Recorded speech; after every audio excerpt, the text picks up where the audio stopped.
My sister stood in front of a room full of her friends, coworkers, and family, holding the small box I had brought. She tilted it like it was something ridiculous, smiled, and said, "This one's from my sister.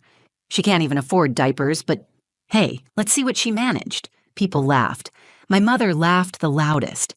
I felt every part of me shrink. My cheeks burned, my hands went cold, and my son, Noah, just 8 years old, looked up at me from his chair, confused, hurt, and a little scared. I didn't say anything. I wanted to leave. I wanted to vanish. But then, right as I reached for his coat, Noah stood up. He picked up his backpack from under the table, walked quietly to the front of the room, and placed something down next to the pile of gifts. Everyone stopped talking. No one moved. He looked straight at my sister and said, "This is from my mom. And it's from Grandpa, too." The room went still. My sister froze. My mother's smile dropped. And when they opened that box, the mood in that room changed forever. Let me tell you what was inside, and why it meant more than any gift money could buy. I wasn't supposed to be a mother. That's what people used to whisper, not because I was reckless or young, but because I wasn't the one anyone pictured with a baby in her arms. That was always Lana, my younger sister, the pretty one, the smart one, the one who did things right. She went to college, got a degree in marketing, landed a sleek job downtown, married a guy who wears loafers without socks, and now she's pregnant. Perfect timing, perfect venue, perfect life. Me? I had Noah when I was 23. His father left before I was even out of the hospital. I raised him alone, without help, while juggling jobs that barely covered rent. I cleaned houses during the day and worked a grocery stock shift at night. I didn't have anyone to lean on, not even my mom. She made it clear early on that I was the daughter who needed help, the one who was always one bad decision away from wrecking her life. I stopped asking her for anything years ago. Dad was the only one who saw me differently. William Carter wasn't a loud man, but he had this quiet way of making me feel capable, even when I was a mess. He'd show up to fix a leaky faucet without being asked. He taught Noah how to hammer nails into scrap wood and called him Little Chief. He never said it out loud, but I know he was proud of me. He passed away last year after a long, slow fight with cancer. The grief is still thick. Sometimes I forget he's gone and catch myself about to text him a photo of Noah's school project. So when Lana announced her pregnancy and sent out invitations for her baby shower, I had mixed feelings. I was happy for her, really. Despite everything, she's my sister. I wanted to show up, support her, and maybe feel like I was part of the family again, even just for an afternoon. I wasn't expecting warmth, but I wasn't expecting cruelty either. Noah was excited. He asked if we could bring a gift. I told him we would, even though I wasn't sure how I'd make that happen. Our budget didn't include extras, but I had a soft blanket I had crocheted years ago when Noah was a baby. It was still in great condition, folded in a storage bin.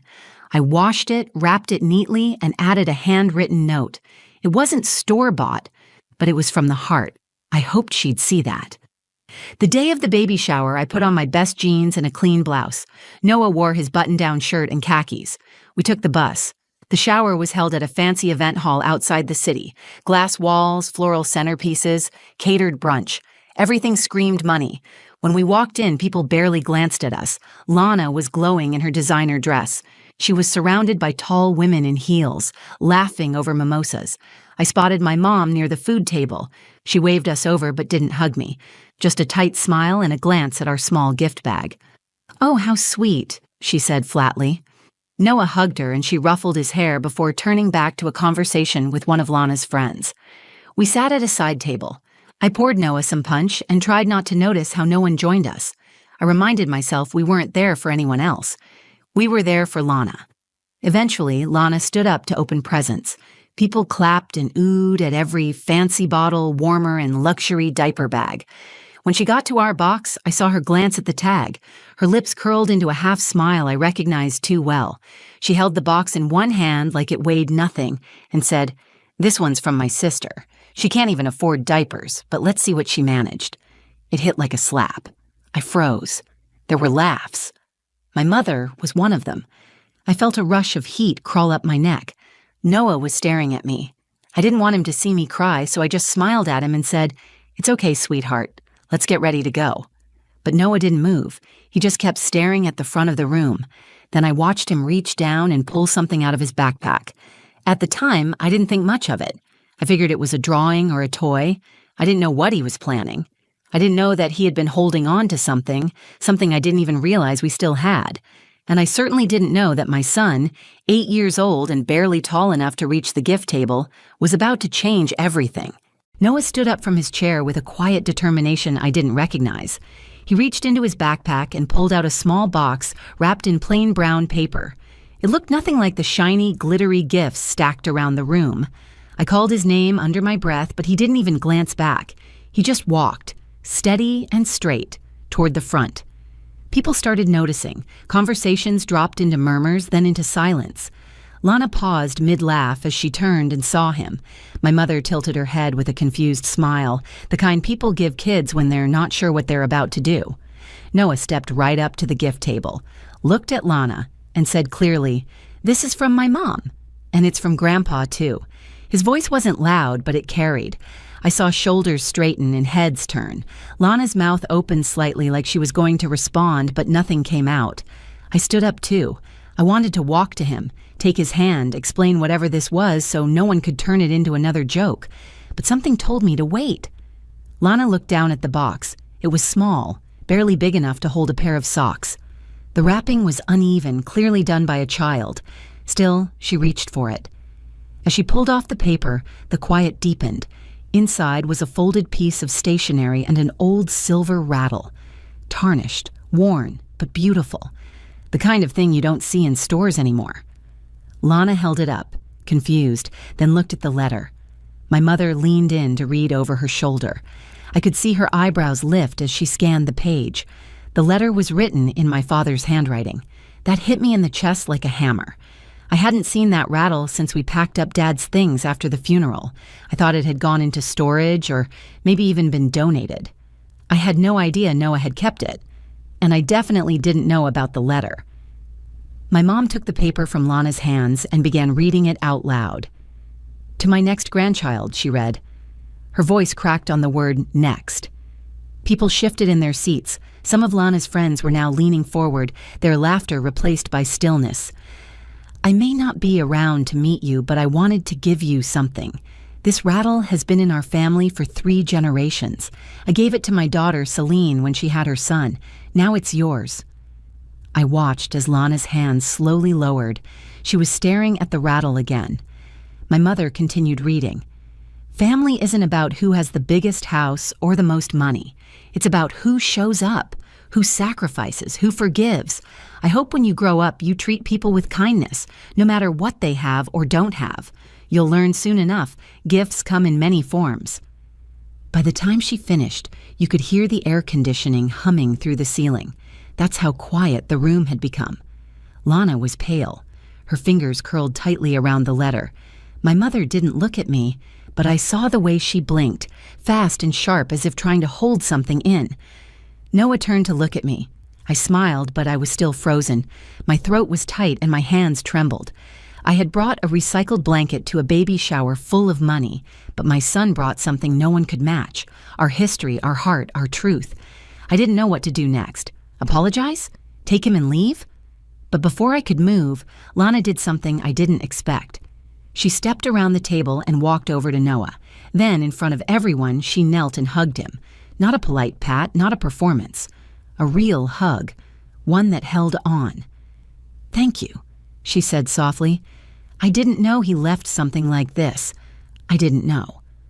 Noah nodded once and walked back toward me. I crouched to hug him, and when I held him, it was like something inside me cracked open. Not in a painful way, more like a dam finally giving way. There wasn't applause, there weren't more jokes, just silence and then quiet conversation, and finally, a strange kind of peace. I didn't expect to be respected that day. I just didn't want to be humiliated. But my son, he reminded everyone, including me, what it means to show up with love, even when the world doesn't make space for you. After Noah handed over that box and the letter was read, I stood there like the ground had shifted beneath me. I wasn't embarrassed anymore. I wasn't angry. I was stunned. Because while I had been trying to survive, my son had been watching everything, taking it all in, and quietly planning to protect me in a way I didn't think an 8-year-old could. The hug from Lana had come and gone. The tension in the room had drained out, replaced by a thick, awkward quiet. I sat back down and pulled Noah close. He didn't say anything. He just leaned his head against my shoulder and let me hold him. I should have been proud in that moment, and I was. But there was also something else. Guilt. Not because of anything I had done wrong, but because I realized how often I had underestimated both of us. I had been so focused on getting through each day that I forgot we had more to offer than struggle. Noah reminded me that our value didn't need to be proven by how much we had or how polished we looked. As people started to chat again, I kept thinking back to the letter, that rattle, the things I had left behind in a box when we cleaned out my father's room. I remembered that day clearly. My mother had barely spoken. Lana didn't stay long. It was Noah who helped me carry things to the garage. I hadn't noticed at the time that he had taken the rattle and the letter. He must have found them in one of the drawers. I never asked, and he never told me. Later that night, I asked him why he brought the gift without telling me. We were sitting on his bed. He was in his pajamas, his stuffed dinosaur under one arm. "Because you always give people everything, Mom, and they don't see it," he said. "I wanted them to see it this time." I didn't cry right then. I just kissed the top of his head and sat with him until he fell asleep. But I couldn't stop thinking about what he said. It echoed inside me, louder than anything Lana had ever said. That night, I stayed up going through old photos and cards.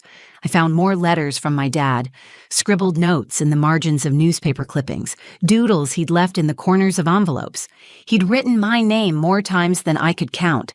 I had spent years thinking I wasn't enough. But here it was, evidence that I had always mattered to someone. The next morning, I made a decision. I wasn't going to hide from my family anymore. I wasn't going to pretend like I didn't care about how they treated me.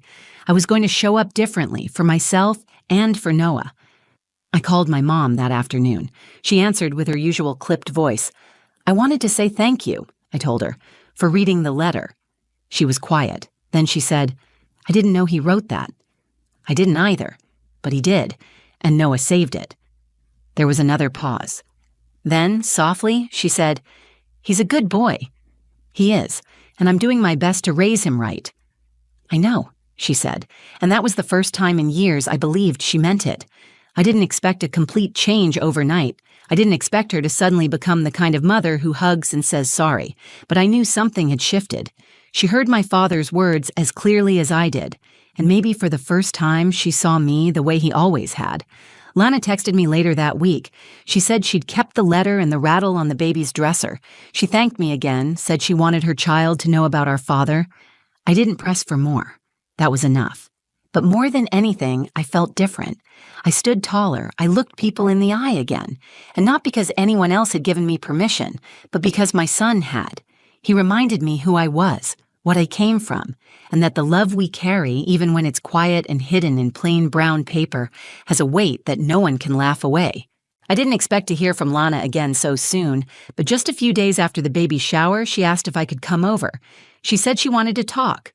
No emojis, no awkward exclamation points, just a plain message with a time and address. I stared at the screen, unsure if I should go. Part of me wanted to ignore it. I was tired of making the first move, tired of showing up to places where I wasn't welcome.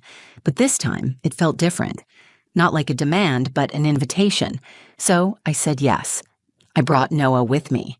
When we arrived at her apartment, the place smelled like cinnamon and vanilla, like she had tried to make it warm on purpose. There were baby clothes folded neatly on the couch, a crib against the wall, and on the dresser near the window I saw it. My father's rattle and his letter, now framed and upright like something sacred. Lana opened the door and gave Noah a soft smile. Then she turned to me and asked if we could talk privately. Noah went to the kitchen where her husband was making hot chocolate. I followed her into the nursery. She sat on the edge of the bed and rubbed her hands together. For a moment, she didn't speak. Finally, she said, "I was cruel." At the shower. I meant it as a joke, but I knew it would sting. That was the point. I didn't say anything right away. I wanted to hear the rest. She took a deep breath. I've been jealous of you, Celine. I never said it out loud before because it felt ridiculous. Everyone always said I was the one who had it all together. But you have something I don't. You raised a child who would walk into a room full of strangers, speak from his heart, and make grown adults stop and think. That doesn't come from luck. That comes from you. My throat tightened. I didn't know what to say. She glanced at the framed letter. When Dad passed, I shut down. I didn't want to admit how much I needed him, but I think I hurt you worse because I tried to pretend like he never favored anyone. He did. He favored you, and I hated it because deep down I knew you earned it. I stepped forward and sat next to her. The room was quiet except for the hum of the heater. I could smell the soft scent of baby lotion. I didn't want to compete with you, I said finally. I just wanted us to be sisters. She nodded, tears starting to form. I don't want to compete anymore either. We sat there for a while without speaking. The silence was full, not empty. Then she asked if she could tell her baby about our dad, not just about the rattle, but about how he used to sneak candy to Noah, how he showed up to parent-teacher nights, even when I couldn't get off work, how he always told Noah bedtime stories with the same silly voice. She wanted her child to know that kind of love too. I told her yes, of course. When we came back to the living room, Noah was curled up on the couch, a mug of hot chocolate in his hands, chocolate on his upper lip. Lana knelt in front of him and said, "You know, when your cousin is born, I'm going to tell them about you. How brave you were. How much you love your mom." Noah gave a small smile and nodded. On the way home that night, he asked me if Lana was still mad. "No," I said. "I think she just finally saw things the way they really are." It wasn't about the letter or the rattle alone. It was about what they represented, our family's history, our love, our pain, and our worth. It was about being reminded that dignity doesn't come from status or wealth. It comes from how we carry ourselves, especially when no one's clapping. I looked out the window of the bus as we rode back. The city lights blurred into streaks. I thought of my dad and what he might say if he could see us now. I think he'd say, "You did good, kid." And for the first time in a long while, I believed it. After that night at Lana's apartment, something subtle but undeniable began to shift between us. We weren't suddenly best friends. We didn't start texting heart emojis or calling every day. But the tension, that quiet current of competition and judgment that had always buzzed underneath our conversations, was gone. A week later, Lana invited me to a family dinner at my mom's house. At first, I hesitated. I hadn't sat at that table in over a year. I wasn't sure if I wanted to go back to a place where I'd been dismissed so many times, but Noah wanted to go, and I reminded myself that showing up wasn't just about forgiving others. It was about choosing to be seen on my own terms. We brought a homemade lasagna. I didn't dress up, but I wore something I felt good in. When we walked in, my mom was setting the table, and to my surprise, she smiled like she meant it. "You cooked?" I asked, gently teasing. She looked at me and said, "You inspired me. You always did more with less." I didn't know how to respond to that, so I just nodded and helped her set the last few plates. Dinner wasn't perfect. There were moments where the conversation stalled, moments where it felt like everyone was trying too hard. But there was also laughter. And Noah sat beside my mother, telling her all about his science project, and she listened. Really listened. Later that night, when we got home, Noah asked, "Are we a real family now?" That question hit me harder than anything else. "Yes," I said. "We always were. But now I think they're finally starting to see it too. The truth is, for years I carried shame I didn't deserve. I measured my worth against everyone else's achievements, thinking I was behind, that I'd failed somehow. It's easy to believe that when the world rewards perfection and money and status. But what I learned, what Noah reminded me, is that love, real love, is not measured in price tags or applause. It's measured in presence, in effort, in the quiet things you do when no one is watching. My father knew that. He didn't raise me with big speeches or expensive gifts. He raised me with patience and faith. When he left that letter and that rattle behind, he wasn't just giving something to the next baby in the family. He was passing down a value, a truth, a reminder that some things are too important to be forgotten or buried in bitterness. In the weeks after the baby shower, Lana and I talked more. Slowly, carefully, we started rebuilding. She asked questions about my life that she'd never cared about before. She came to know his school play, brought her husband, even stayed afterward to take us out for ice cream. I still don't know if our relationship will ever be effortless, but it's becoming honest, and that's more than I ever thought possible. My mom, too, has changed in small ways. She's softer with Noah now. She asks me how I'm doing without it sounding like an obligation. Sometimes she still says things that sting, but I've learned to call it out. And she listens. That's new. But the biggest change wasn't in them. It was in me. I stopped apologizing for who I am. I stopped shrinking in rooms where I felt like I didn't belong. I no longer carry that voice in my head that says I'm falling short, because if my son, with all his innocence and clarity, could see my worth so clearly, then I owe it to both of us to believe it too. And every time I doubt myself, I think of that moment, that crowded room, my sister laughing, my mother smirking, and then my son standing up, walking forward, speaking for both of us when I didn't have the strength. That was the moment everything changed, because love doesn't need to be loud, it just needs to be real. And sometimes, the smallest gift carries the deepest legacy. So to every single mom out there, to anyone who's ever been looked down on or laughed at for not having enough, don't let that noise drown out your worth. You are enough. You've always been enough.